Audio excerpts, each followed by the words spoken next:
পা চাপা থাকে না। এটিএমের সামনে দাঁড়িয়ে বৃদ্ধা মা ঝুঁকে পড়েছেন বয়সের ভারে। হাতে একটা ছোট কাপড়ের ব্যাগ আর এক হাতে ফোন।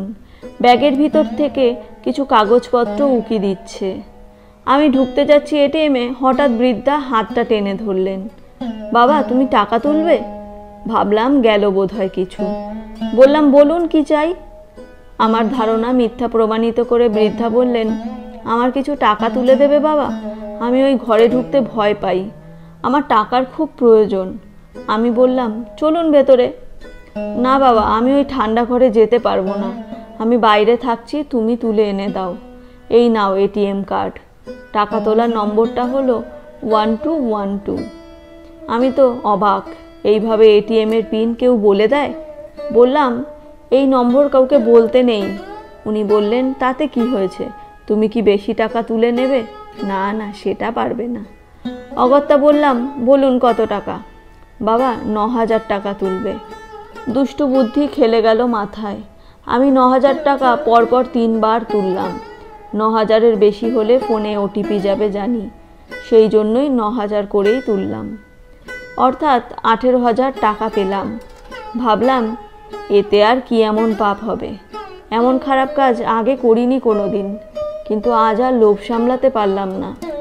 বাবার অপারেশনের খরচটা হয়ে যাবে, বাবা আবার ভালো করে হাঁটতে পারবে। নিলাম টাকাটা। গরিবের সবসময় ন্যায় নীতি দেখলে চলে না। এরপর নিজের 2000 টাকা তুললাম। বাইরে বেরিয়ে 9000 টাকা বৃদ্ধার দিকে বাড়িয়ে বললাম, নিন মা, 9000ই তুললাম।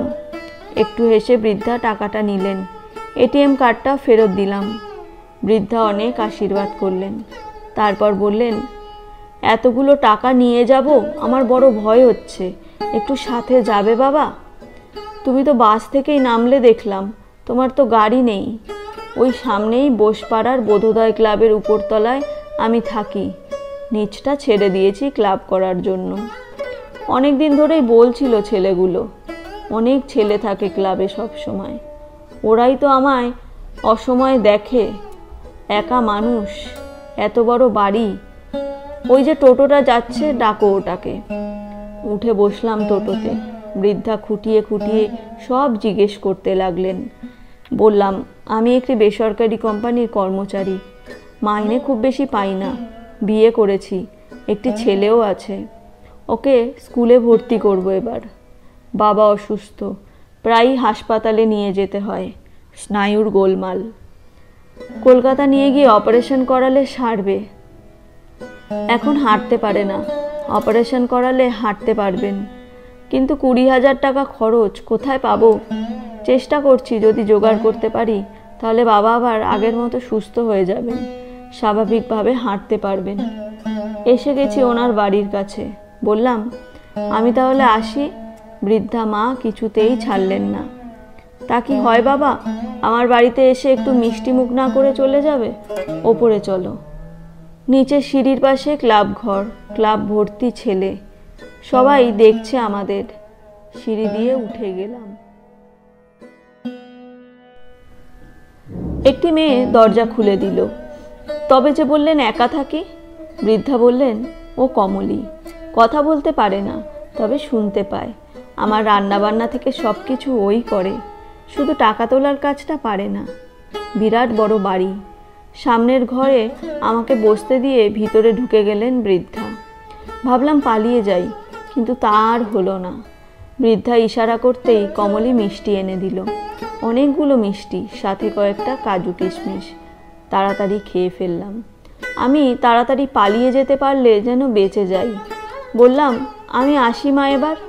বৃদ্ধা বললেন, একটু দাঁড়াও বাবা, আমি এক্ষুনি আসছি, বলে আবার ঘরে ঢুকে গেলেন। বৃদ্ধা যখন ফিরে এলেন তখন ওনার হাতে 2000 টাকা। বললেন, বাবা এটা নাও। আমি বললাম, এটা আবার কেন দিচ্ছেন? আমি আপনাকে টাকা তুলতে একটু সাহায্য করেছি মাত্র, তার জন্য টাকা দেবার কি আছে? আমাকে অবাক করে দিয়ে বৃদ্ধা বললেন, তুমি যে বললে তোমার বাবার অপারেশন করাতে 20,000 খরচ, তোমার কাছে তো 18,000 আছে, এই 2000 না নিলে তো হবে না।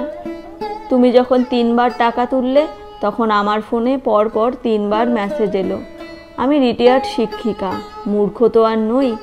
আমার স্বামী অধ্যাপক ছিলেন। এটিএম থেকে টাকা তুলতে গিয়ে আমার চোখের সামনেই স্ট্রোক হয়ে মারা যান। সেই থেকে আমি আর এটিএমে ঢুকি না। ওখানে ঢুকলে আমার মন খারাপ হয়ে যায়। মনে হয় এই সেই ঠান্ডা ঘর যেখানে চিরঘুমে ঢলে পড়েছিল আমার প্রাণবন্ধু। তোমাকে বাড়িতে আনতে চেয়েছিলাম টাকাটা ফেরত নেব বলে। ক্লাবের ছেলেদের জানালে ওরাই টাকাটা আদায় করে দিত তোমার কাছ থেকে। কিন্তু তোমার চুরির উদ্দেশ্য আমি বুঝতে পারলাম, আর এটাও বুঝতে পেরেছি তুমি চোর নও। ভীষণ ভালোবাসো তোমার বাবাকে। যে সন্তান চুরি করে বাবার চিকিৎসার জন্য, সে তো চোর নয় বাবা। সে এক অসহায় অসমর্থ সন্তান, যে ইচ্ছে থাকলেও বাবার চিকিৎসা করাতে পারে না। আমি নতজানু হয়ে বৃদ্ধা মায়ের পায়ের কাছে ব্যাংক থেকে নেওয়া টাকাগুলো রেখে পা দুটো জড়িয়ে ধরে বললাম, আমাকে ক্ষমা করে দিন মা, আর কখনো এমন করব না। উনি আমাকে তুলে বুকে জড়িয়ে ধরলেন। আমার দু চোখ দিয়ে জল পড়তে লাগলো।